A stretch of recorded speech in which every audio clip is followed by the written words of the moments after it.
నా పేరు నాగలక్ష్మీదేవి. చెన్నపల్లవారం. మేము శాంతీశ్వరి గారు మా హస్బెండ్. నేను అరసవెల్లి నుంచి వచ్చాను.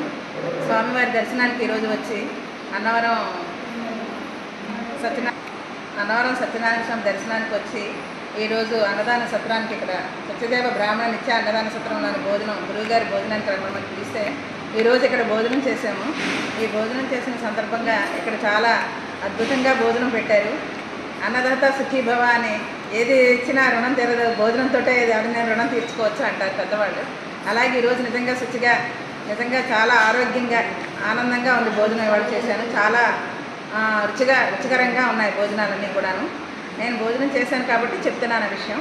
ఇలాగే అందరూ కూడా మన బ్రాహ్మణులు అందరూ కూడా ఎవరు కూడా ఇబ్బంది పడకుండా దూరాల నుంచి అందరూ వస్తూ ఉంటారు కాబట్టి ఇక్కడ ఈ సత్యదేవ బ్రాహ్మణ నిత్య అన్నదాన సత్రంలో భోజనం చేసి ఎవరికి వీలైతే వాళ్ళు వచ్చి విరాళాలు ఏ విధంగా అయినా వాళ్ళకి సహకరించి అని ప్రార్థన అందరికీ కూడా మన వాళ్ళందరికీ కూడా తెలియజేసిన ప్రార్థన.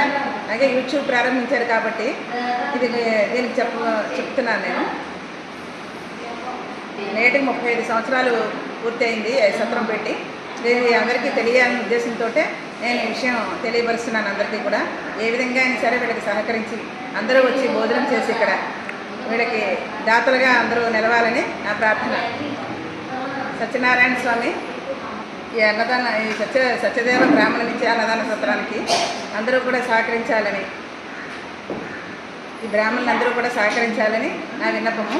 అలాగే సత్యనారాయణ స్వామి కొండ మీద ఎటువంటి అన్నానికి లోటు లేకుండా ఇక్కడ ఈ సత్రాన్ని నాగపట్ల కామేశ్వర శర్మ గారిని ఆయన్ని అందరికీ కూడా తెలియజేయవలసిందని కోరుతున్నాను. భోజనానికి ఎటువంటి లోటు లేకుండా ఆయన ఇక్కడ ఈ అన్నదాన సత్రాన్ని నడుపుతున్నారు కాబట్టి ఇక్కడికి వచ్చి అందరూ కూడా సత్యదేవుని ఆశీస్సులు ఆయనకి, అలాగే ఇక్కడ భోజనం చేసిన వాళ్ళందరికీ కూడా ఇక్కడ ఆయన ఆశీస్సులు అందాలని నేను విన్నవించుకుంటున్నాను.